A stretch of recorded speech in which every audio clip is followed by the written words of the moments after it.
Vamos a comenzar definiendo, vamos a ver, lo que es la ansiedad. Solo voy a poner mi puntero. Ahí está. Bueno, la ansiedad se define como una respuesta psicológica, ¿verdad? Individual hacia las agresiones externas o amenazas reales o imaginarias, que desencadenan ciertos mecanismos de afrontamiento que a veces no se sabe identificar esta causa. Básicamente lo que esta definición nos dice es que los problemas de ansiedad siempre van a ser provocados por algo que nos va a agredir desde fuera hacia nosotros.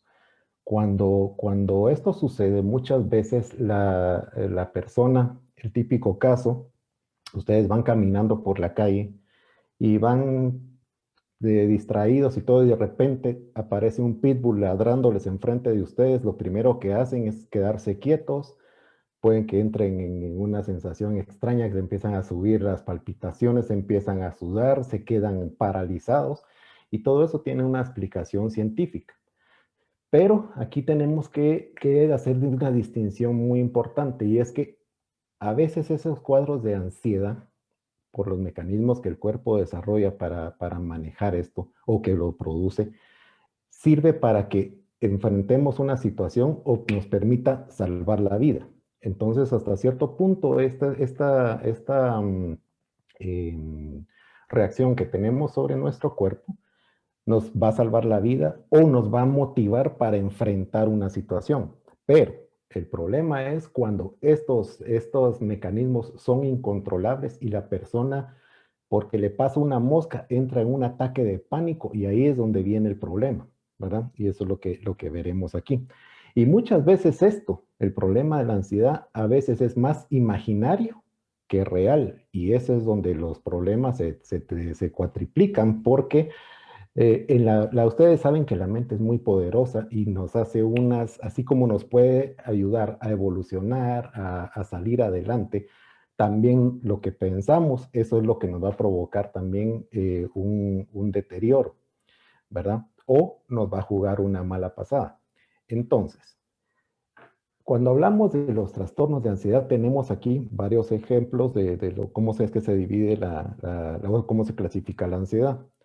La primera es la angustia con agorafobia. Agorafobia lo que quiere decir es un miedo intenso a lugares abiertos, es un miedo intenso a situaciones en las que la persona no tiene el control y percibe que no se le puede ayudar. Y esto es importante saberlo porque este tipo de situación va a desencadenar lo que en medicina conocemos como un trastorno de pánico, en que eso es un trastorno clínico en el cual la persona entra en un shock, si lo queremos ver de esa manera, y prácticamente pierde el control de la situación. La angustia, tenemos también angustia sin agorafobia, tenemos las fobias específicas. Las fobias específicas son, por ejemplo, que miedo a bañarse, miedo al agua, miedo a las alturas, miedo a esto, miedo a aquello, los trastornos obsesivo-compulsivos, en el cual las personas están así, que quieren hacer todo perfecto, que quieren, dependiendo de qué síntoma es lo que se presenta, así es como se diagnostica. El estrés postraumático, que lo vamos a ver un poquito más adelante, que hay un par de cositas que tienen que saber de esto, y la ansiedad generalizada, pues que se describe. Los síntomas que conllevan a este padecimiento son de todos tipos, y esto, como les voy a explicar más adelante, pues se generan a través de una serie de mecanismos que tiene nuestro cerebro. Pero, por ejemplo, ustedes han sentido por cuando van caminando y entran en un lugar y ven a la persona que les gusta y se quedan junto a ella y le hablo, no le hablo, y empiezan a tener escalofríos, empiezan a trabársele la lengua, empiezan a hiperventilar. Todo eso tiene una explicación científica. Lo que sucede es que cuando a una persona no puede controlar esto lo lleva a un problema médico, y muchas veces es cuando nos llegan a consultar a nosotros, cuando estos síntomas se salen de control. Entonces, para entender esto, vamos a comenzar primero hablando de esta pequeña estructura que ustedes ven aquí en el cerebro, que se llama la amígdala. La amígdala viene del griego, que significa almendra, y de hecho tiene la forma y el tamaño de una almendra, y eso es lo que está en nuestro más profundo cerebro, en un área que se conoce como sistema límbico, el cual está rigiendo lo que son las emociones. Bien, entonces la amígdala es el punto de partida, Tiene muchas funciones, como las que ustedes pueden ver aquí.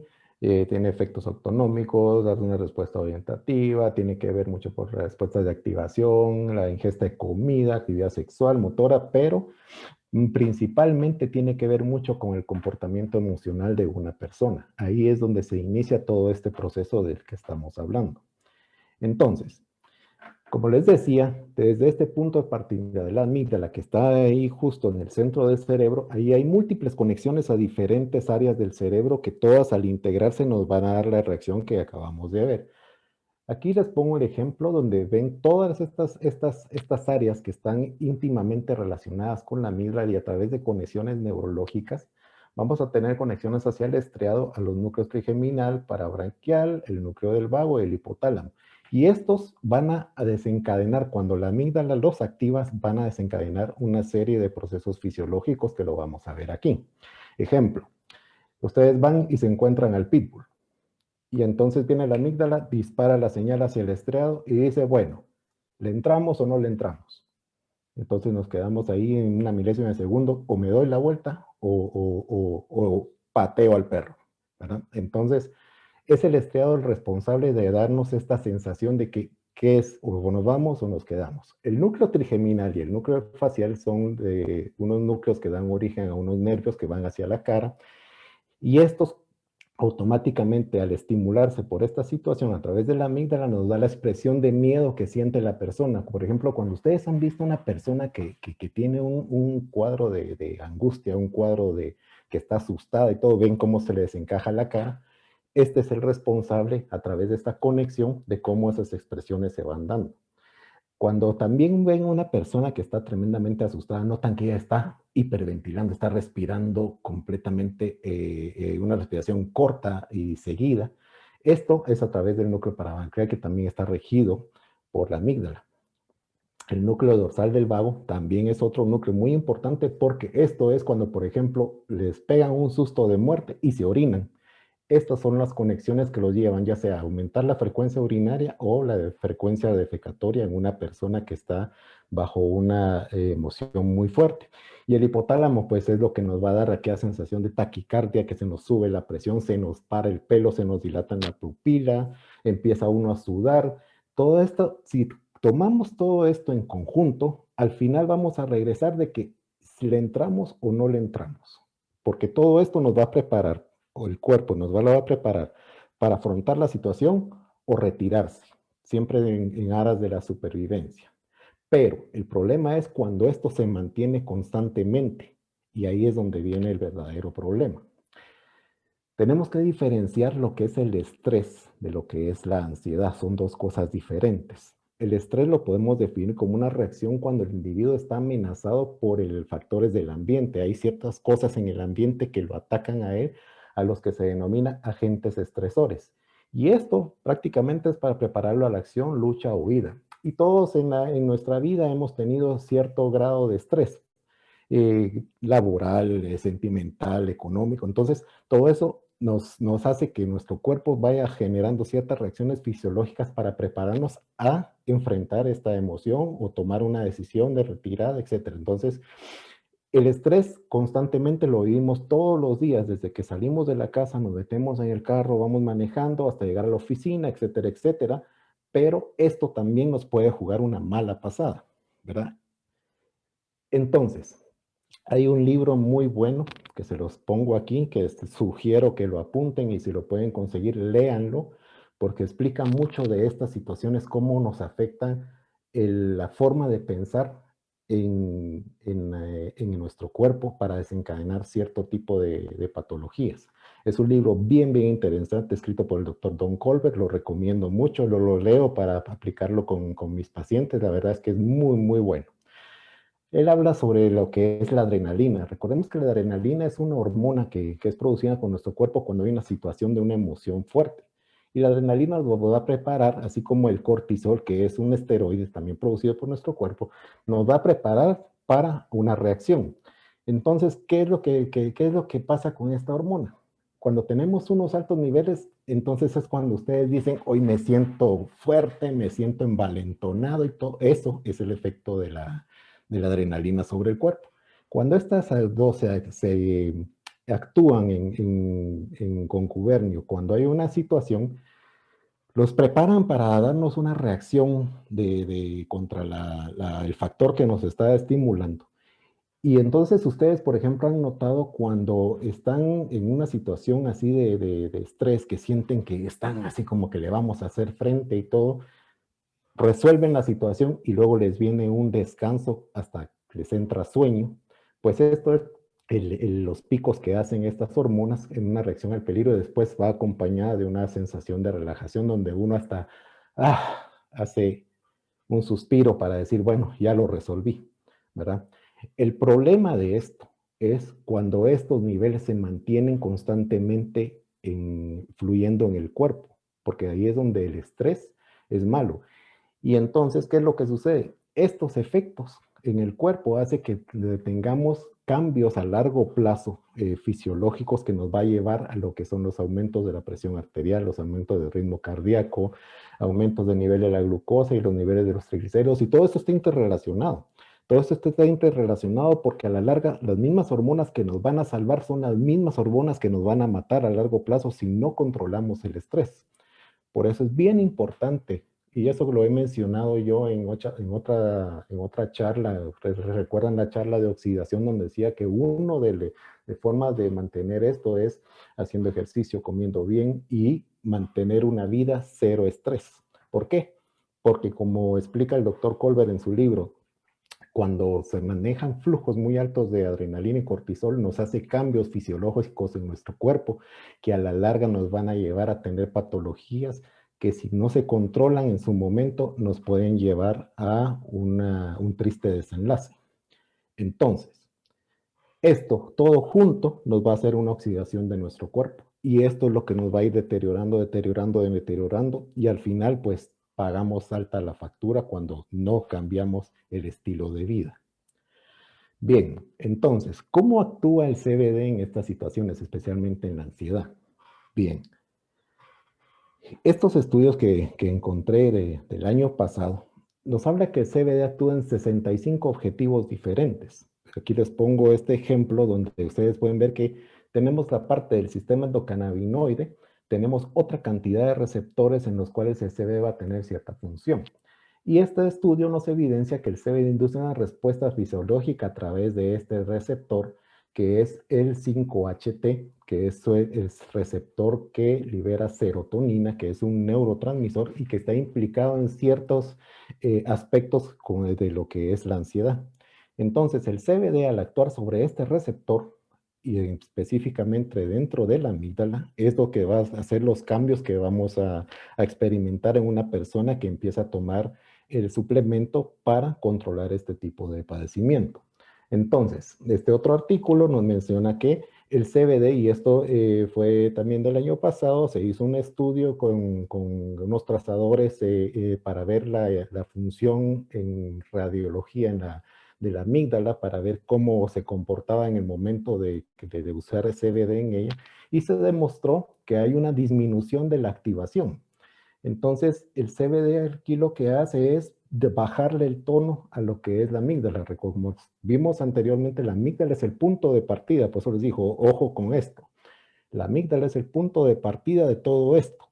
Y el CBD va directamente a ese punto de partida para bloquear todo lo que tenemos alrededor. Eso es su importancia y está demostrado a través de este estudio, que al anular la amígdala, entonces vamos a ir revirtiendo todos los síntomas que las personas van presentando cuando están bajo una ansiedad. Este otro estudio, aquí me llamó la atención algo, es que el CBD se hizo en un estudio en estas personas, esto es del año pasado, en que se les dio un aceite, pero curiosamente no le pusieron CBD, sino les dijeron, este es un aceite que contiene CBD y les va a ayudar contra la ansiedad y su estado de ánimo. Prácticamente lo que estaban haciendo aquí es sometiendo a la persona a que su estado mental se modificara, esperando que el CBD los ayudara. Y al final fue interesante porque la expectativa sobre el CBD se asoció a respuestas fisiológicas y subjetivas. ¿Qué quiere decir eso? que estas personas dijeron, ah, voy a tomar el CBD, claro, era un estudio controlado, vamos a tomar el CBD, y solo con pensar que era CBD, automáticamente se empezaron a modificar los parámetros fisiológicos. Y esto también hizo un efecto ansiolítico del CBD, contribuyó a dichas respuestas. ¿Qué quiere decir eso? Que la gente cuando dice CBD, automáticamente dice, me voy a relajar. Esto lo que quiere decir es, por ejemplo, cuando una persona, y eso lo vemos aquí, y aquí está Felipe y no me dejará mentir, que muchas veces uno tiene que manejar también el aspecto mental en los pacientes, creándoles una fe, yo lo llamo fe, otros lo llamarán sugestión, yo lo llamo fe en el proceso que uno está realizando por ellos para mejorarle su salud, o cuando uno le dice, mire, tomes esto que le va a ir muy bien, automáticamente le está dando un mensaje de positivismo a esa persona sobre el producto o medicamento que uno está dando, y la persona solo con oír eso, automáticamente el cerebro lo procesa y empieza una parte del efecto en el cuerpo de estas personas, el efecto psicológico que puede producir algunos juegos de palabras, etcétera, etcétera. Este otro estudio me llamó la atención porque se hizo un estudio a través de un cuestionario en 387 personas que ya usaban CBD, y lo que reveló es que controlan la ansiedad del sueño a dosis bajas. Y esto es muy interesante porque cuando yo le he recomendado a mis pacientes, en algunos casos que vienen con mucho estrés, obviamente ya les descarté un problema neurológico que amerita algún tipo de cirugía o algún otro tratamiento, y quedamos automáticamente en lo que es el estrés o ansiedad, pues al principio pues les doy un poco de tratamiento médico para bajarles un poco, y después he dado tratamiento con CBD. Y lo que me han comentado es que, mire doctor, fíjese que estoy tomando ahorita, por decirles, 4 o 6 gotas al día, y me siento de maravilla, ya no tengo esto, ya no tengo aquello, y entonces me llamó la atención que con tan pocas gotas del producto, haya un cambio en el estado de la persona. Y este artículo que me encontré casualmente revisando mientras hacía esta presentación, lo demuestra que a dosis bajas tiene un buen efecto. Entonces, esto apoya mucho la dosificación que hemos hablado en otras anteriores charlas de el tratamiento para lo que son los cuadros de ansiedad. El desorden de estrés postraumático es algo también que es muy importante. Esto ya es una patología muy fuerte, donde ya el psiquiatra ya está involucrado para tratarlo. Ya me queda poco tiempo, así que vamos a ir un poquito más rápido y vamos a terminar, en el cual la condición patológica aparece después de un periodo de incubación seguido de una exposición directa o indirecta a un trauma. Estas son aquellas personas que han sufrido un trauma muy fuerte, por ejemplo, han vivido una guerra, han vivido un terremoto, han vivido una pérdida, una agresión sexual, etc. Y nuevamente la amígdala es la responsable de que esto suceda. La amígdala, en el fondo, ella procesa toda esta información, la consolida y ayuda a extinguir esas memorias emocionales, como diciendo, bueno, ya pasó, pero por alguna razón, prácticamente el, solo permítanme, aquí está. Por alguna razón, prácticamente esto no ocurre, y entonces la persona prácticamente empieza a tener este problema. La amígdala está hiperactiva, y esto a la larga es lo que va a provocar la producción del estrés postraumático. Y entonces esto lo vemos aquí a través de estas situaciones, como les explicaba. Tienen que ser unas situaciones muy fuertes que hacen una impresión mental sobre esta amígdala, y entonces prácticamente cuando tenemos esto, el paciente va a tener una serie de síntomas, que va a ser una persona que prácticamente se mantiene irritable, una persona que va a ser aislada, una persona que tiene un comportamiento incluso suicida, pérdida de interés, insomnio y las pesadillas que lo van a estar atacando a diario. Entonces, se han hecho varios estudios en los cuales, que aquí les traigo un ejemplo, pero hay más, en los cuales se mira el efecto del CBD en este tipo de pacientes. Lógicamente, este tipo de pacientes lleva un tratamiento de apoyo psiquiátrico, pero está demostrado, como en este estudio, que la administración oral en conjunto con un tratamiento psiquiátrico, hay una reducción de los síntomas en adultos por el estrés, y ayuda principalmente a que las pesadillas que presentan estas personas se vayan desapareciendo y los vaya relajando, porque incluso imagínense que si la persona durante el día está bajo esta presión y durante la noche tiene la misma presión a través de una pesadilla, siempre se va a mantener con una ansiedad horrible. Este otro estudio también evidencia que puede reducir en comportamientos de ansiedad y también en mucho lo que es el estrés postraumático. De esta cuenta es porque Steven apoya mucho a los veteranos de guerra, porque los veteranos de guerra son víctimas de lo que es un estrés postraumático por todo lo que ellos vieron y entonces eso quedó impreso en sus cerebros a largo plazo. Y prácticamente yo lo tuve oportunidad de verlo cuando estaba en el hospital militar, ver a veteranos de guerra que estuvieron aquí en mi país y llevan mucho de este comportamiento. Pero en aquel entonces no teníamos nada de acceso a esta información ni al producto. Hoy pues prácticamente se puede cambiar. Para concluir, entonces, tenemos que decir que los trastornos de ansiedad repercuten en la salud física y mental de la persona. Hay ansiedad buena, si lo queremos ver así, ansiedad mala. La ansiedad buena nos va a ayudar a tomar decisiones o a salir de un buen problema y la ansiedad mala es la que nos va a llevar a una enfermedad o a una destrucción.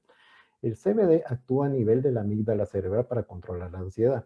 Siempre recuérdense que entonces todo el punto de partida está en este pequeño órgano que tenemos en el cerebro, ¿verdad? Y a partir de ahí es donde vienen todas las conexiones que van a desencadenar el proceso de ansiedad. Su efecto es por disminución de la actividad de la amígdala a través del receptor 5-HT. Como les decía, el 5-HT es un receptor del neurotransmisor serotonina y cuando se activa este va a repercutir en todos los cambios que vamos a ver beneficiosos que hace la molécula. Y el CBD asociado a ayuda psiquiátrica ayuda en el estrés postraumático mejorando los síntomas. Como pueden ver, esto más un buen apoyo psiquiátrico ayuda a todas estas personas que tienen este problema a salir adelante y mejorarles la calidad de vida utilizando el CBD y la ayuda psiquiátrica.